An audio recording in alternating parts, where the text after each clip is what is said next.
Teman-teman boleh tenang dulu, bantu ya, dibantu. Oke, biar adil karena tadi saya udah milih, sekarang gantian Pak Anies yang pilih. Jangan. Oh, oke. Rifka aja, Rifka yang pilih. Oke, siap Pak. Perwakilan perempuan ya, teman perempuan. Sebentar. Boleh turun dulu. Boleh turun dulu, aku hitung ya, aku hitung. Tapi teman-teman perempuan aja, oke? Karena tadi laki-laki sudah diwakilkan. Dalam hitungan 1 yang ketiga. 1. Belum. 1. Boleh ibu yang di belakang pakai jubah ungu? Ya.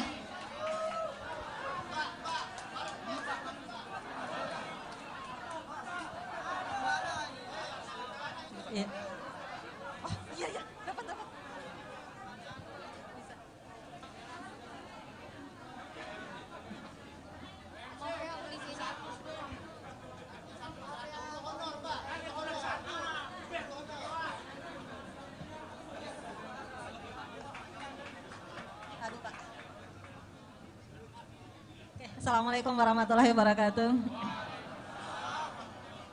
Kayaknya saya mimpi bagus tadi malam sehingga saya bisa dapat kesempatan. Sudah sering saya berdoa semoga bisa dapat atau ketemu sama Bapak langsung. Amin.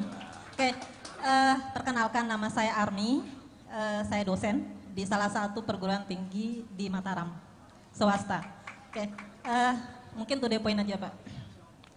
Di NTB saat ini, di universitas swasta banyak sekali dosen-dosen itu tidak mendapatkan gaji yang WMR atau standar. Jadi di bawah WMR. Nah, terkait dengan hal itu, jika Bapak dan semoga Bapak dapat jadi presiden, amin ya. Regulasi apa yang Bapak terapkan terhadap dosen-dosen di bawah UMR tersebut? Pertama. Kedua, yayasan banyak yang nakal terkait dengan tidak menggaji dosen tersebut. Artinya regulasi untuk dosen dan regulasi untuk yayasan supaya kita juga merdeka untuk di Indonesia. Terima kasih Bapak.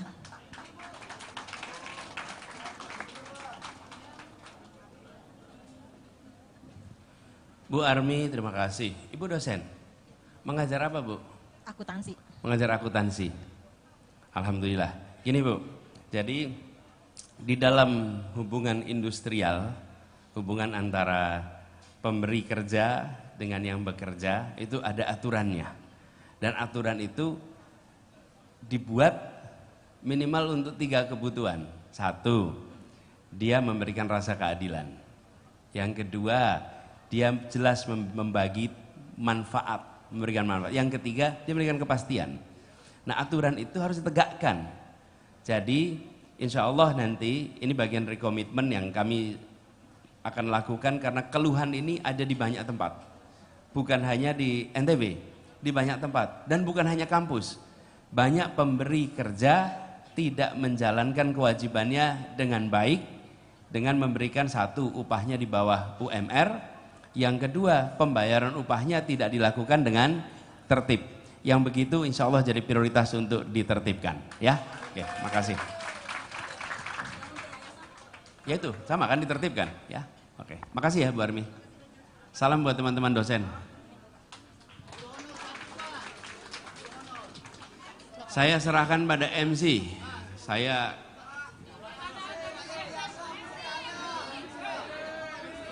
Satu lagi kali ya Pak, terakhir Pak. Oke. Petani. Oke, boleh silakan. Ya.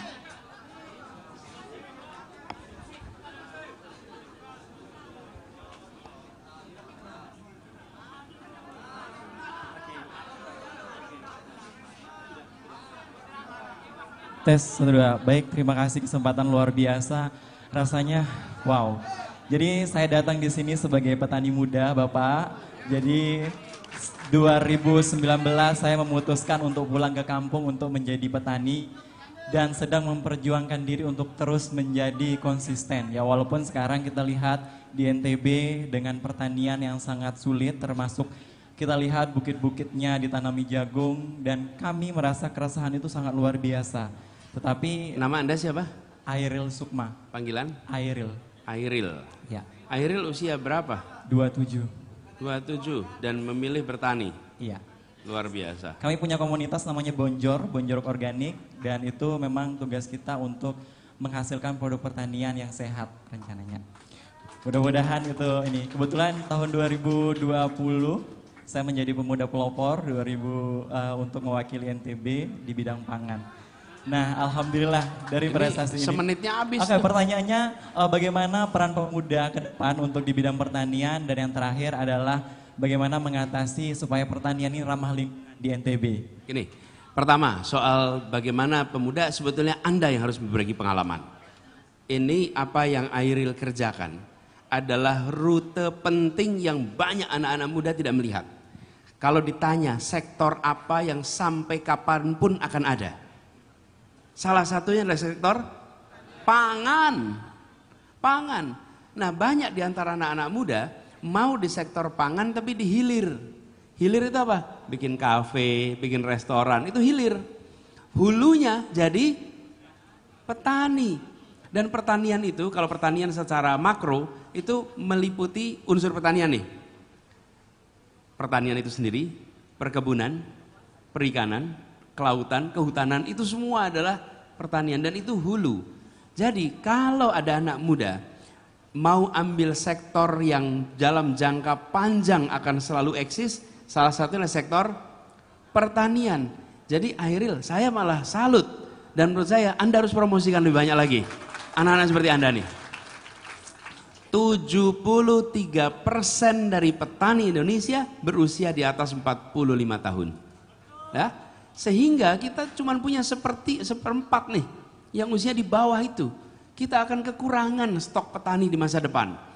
Kemudian pertanyaannya, apa tugas pemerintah? Supaya anak muda mau ke pertanian.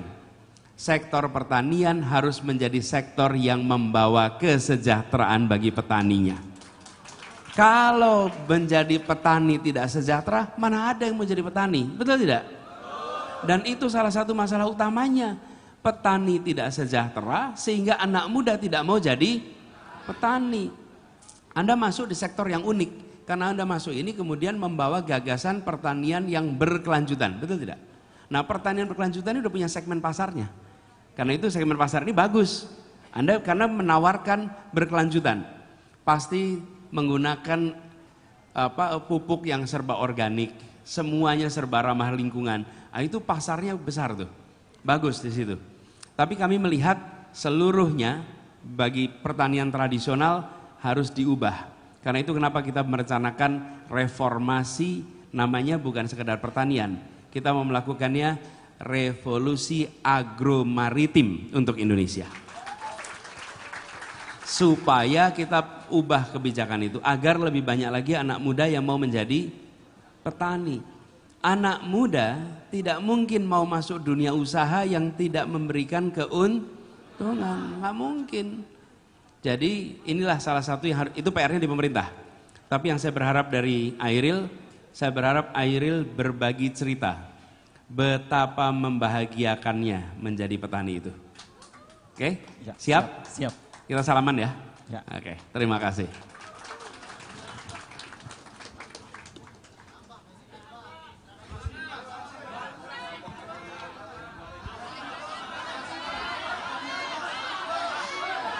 Teman-teman boleh tenang dulu, boleh tenang dulu.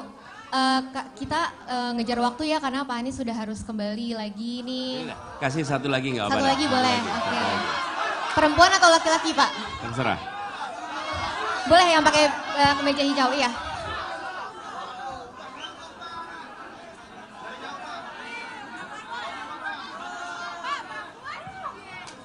Gini, kalau tidak dihabiskan insya Allah kunjungan berikutnya. Mudah-mudahan. Cek. Boleh salaman dulu Pak? Oke, Assalamualaikum warahmatullahi wabarakatuh. Nama saya Ramdan Zulfa Pak. Bukan paman sih. Saya mahasiswa semester 5 di Fakultas Hukum Universitas Mataram. Baik Pak, ini merupakan kesempatan ketiga bertemu dengan Pak Anies. Sebelumnya saya ketemu di Lombok Tengah, di Pondok Pesantren Kamarul Huda Bagu. Saya warga sana. Kemudian saya juga ketemu di Jakarta. Saya merupakan perwakilan NTB di acara Bawa Ide. Oke Pak, yang jadi pertanyaan saya Pak, saya coba melihat, kebetulan saya juga pelaku wisata di NTB. Saya membuka data dari Jadesta, Jaringan Desa Wisata. Di sana tercantum 4.790 desa wisata di Indonesia. Kemudian di NTB sendiri terdapat 324 desa wisata. Kalau kita presentasikan itu 50% desa yang ada di NTB itu merupakan desa wisata Pak. 50% desa wisata. Kemudian Gubernur NTB meng-SK-kan 99 desa wisata. Teman-teman pelaku pariwisata, baik itu yang memiliki marketplace, kemudian startup, mereka mempunyai satu keraguan Pak. Apakah program desa wisata ini akan dilanjutkan oleh Bapak nanti jika terpilih? Kemudian jika Bapak terpilih, terobosan apa yang akan Bapak tawarkan dan komitmen apa terhadap desa wisata ini? Karena desa wisata ini sangat dirasakan oleh masyarakat desa, Pak. Contohnya apa? Contohnya, saya kebetulan Pak pengelola desa wisata di Bilebante namanya Pak. Kemarin di bulan kemarin ini kita mendapatkan penghargaan dari UNWTO Best Tourism Village. Waktu Mas. Bagaimana Pak komitmen Bapak jika terpilih? Terima kasih Pak.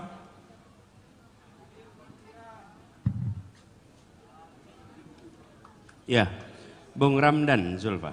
Ya. Makasih. Jadi pertama soal desa wisata. Desa wisata ini sesungguhnya pola pariwisata yang paling bisa memberikan kesan. Kenapa? Ketika wisatawan dari luar datang dan dia tinggal di hotel dengan setting bintang 5 yang suasananya mirip tempat mereka berasal, maka dia mendapatkan pengalaman yang minim. Tapi ketika dia tinggal di sebuah desa dan bersama-sama dengan masyarakat, maka dia mengalami bukan sekedar menonton, tapi dia menjalani kehidupan seperti masyarakat setempat. Betul kan? Itu yang biasa disebut dengan istilah cultural tourism. Cultural tourism itu bukan sekedar menonton budaya lain, tapi mengalami budaya lain. Dan kalau dia mengalami, maka dia lebih menghormati budaya kita. Di sisi lain, dia akan pulang menceritakan pengalamannya pada begitu banyak orang, karena dia bukan hanya menonton, tapi mengalami. Nah, ini kenapa pola cultural tourism ini bagus sekali. Jadi, kalau boleh saya cerita sedikit, saya sudah bicara tentang cultural tourism ini tahun 92. Waktu itu ada World Cultural Tourism Conference dan saya menjadi mahasiswa yang berbicara tentang pentingnya cultural tourism. Oke? Nanti Anda boleh cari artikelnya. Ada artikelnya di situ tentang cultural tourism tahunnya 92 dan ini kenapa saya percaya ini penting? Menjadi pembeda antara datang menonton dan datang mengalami. Nah, jadi apa yang tadi disampaikan Bung Ramdan, kalau dari sisi komitmen pribadi, insya Allah diteruskan. Mas diteruskan. Bahkan saya, I'm a believer of cultural tourism sejak tahun 92. Kalau dihitung ke sekarang sudah berapa tahun tuh? Cuman jangan dihitung lah, jadi kelihatan tua nantinya. Anda belum lahir barangkali, belum lahir. Jadi kita setuju sekali dan Bung Ramdan teruskan itu. Itu sebuah endeavor yang penting sekali ya, gitu. Oke, makasih. Salam buat teman-teman bawa ide semuanya, oke? Oke, baik teman-teman, cukup ya. Ini begini. Ya, nggak apa-apa dah. Nih guru honor kasih dah. Saya udah terakhir ya. Oke.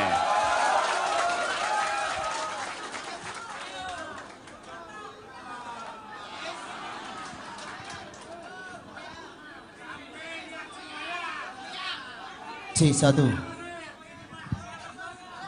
Sebelum saya mulai, terlebih dahulu hidup guru honor, hidup mahasiswa, hidup masyarakat, hidup rakyat Indonesia. Terima kasih. Assalamualaikum warahmatullahi wabarakatuh.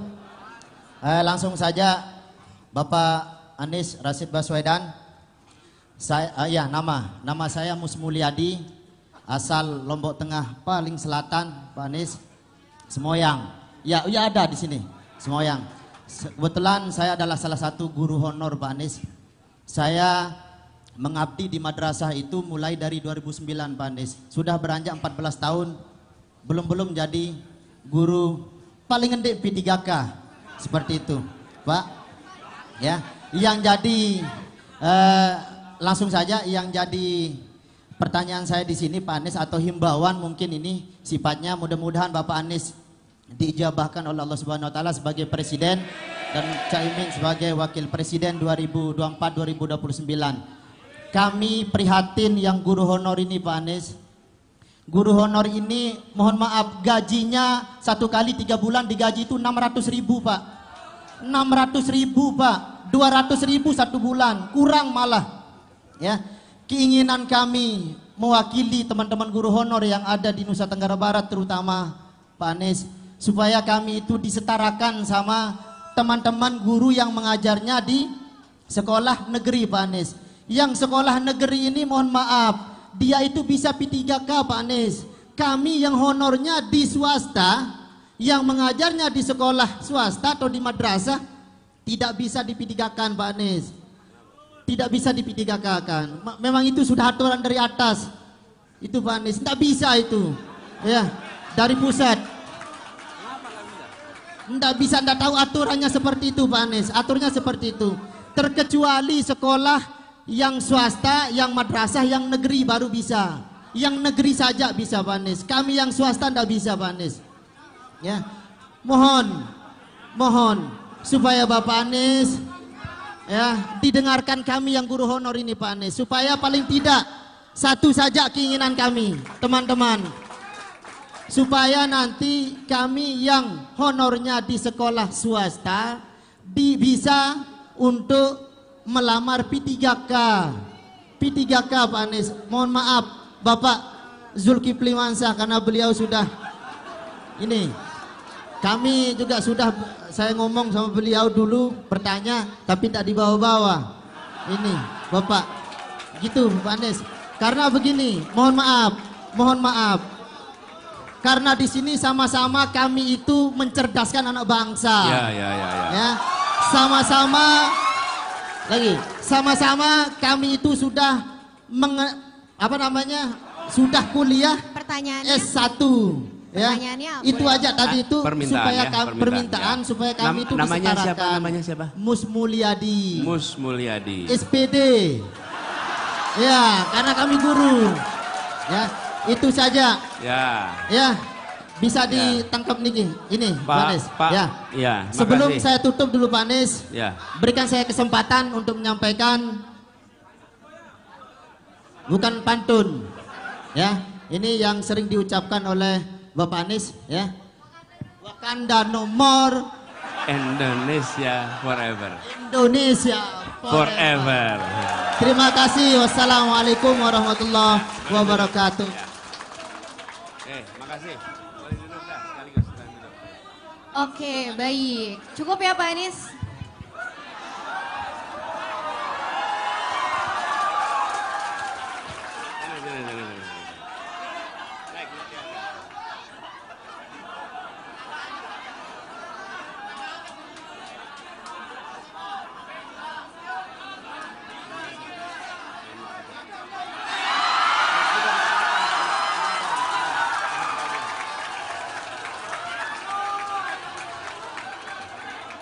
Oh ya betul.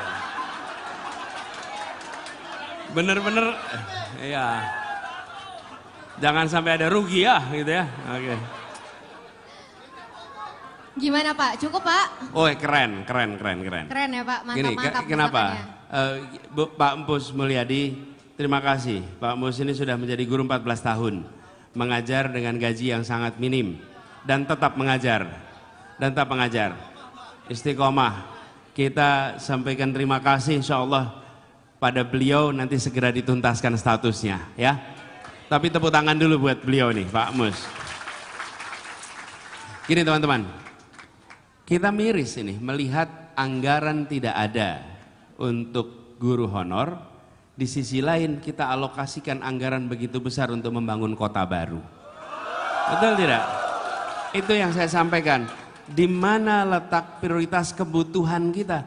Kita tadi sampaikan, kita ingin membangun kualitas manusia. Berarti kita harus memastikan guru bisa fokus mengajar. Syaratnya dia bisa fokus mengajar, pendapatannya harus cukup. Kalau pendapatannya kurang, dia tidak fokus. Dia harus mencari pendapatan tambahan di kanan kiri. Betul tidak? Dan itu salah satu program kita Pak Mus. Kita ingin agar guru-guru statusnya menjadi punya kepastian. Dan kita sampaikan tadi dalam berbagai forum, kita ingin menghentikan diskriminasi antara negeri dan swasta dalam berbagai kebijakan. Dan perbedaan perlakuan sekolah negeri dan sekolah swasta, sekolah umum dan sekolah agama. Dan ini bukan kewenangannya Pemprov, ini kewenangannya pemerintah pusat. Jadi jangan tanya gubernur, ini pemerintah pusat ini. Dan betul, saya juga sebagai gubernur dulu ada punya kendala di situ. Tapi ini kewenangan di pemerintah pusat. Karena itulah kemudian insya Allah nanti ini kita bawa. Ini aspirasi bukan hanya aspirasi Pak Mus. Ini aspirasi guru-guru di seluruh Indonesia. Ya, jadi kami merasa ini PR yang harus segera dibereskan. Nah, harapannya nanti kesejahteraannya meningkat, gurunya juga jadi pembelajar. Dia mampu untuk belajar terus-menerus dan dia bisa mencerdaskan anak-anak kita sehingga menjadi anak-anak yang berakhlak, anak-anak yang mandiri, anak yang dirasakan manfaatnya. Teman-teman sekalian, saya ingin sampaikan terima kasih. Terima kasih karena saya harus meneruskan perjalanan kembali ke Jakarta. Dan terima kasih sudah hadir semua di sini. Terima kasih kepada semua yang memilih datang ke tempat ini. Oke, kita semua ingin perubahan di tempat ini. Betul? Kita ingin perubahan dan kita ingin agar kemajuan betul-betul dirasakan oleh semua.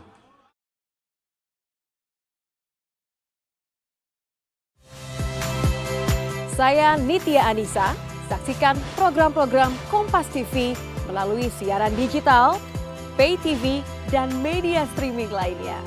Kompas TV, independen, terpercaya.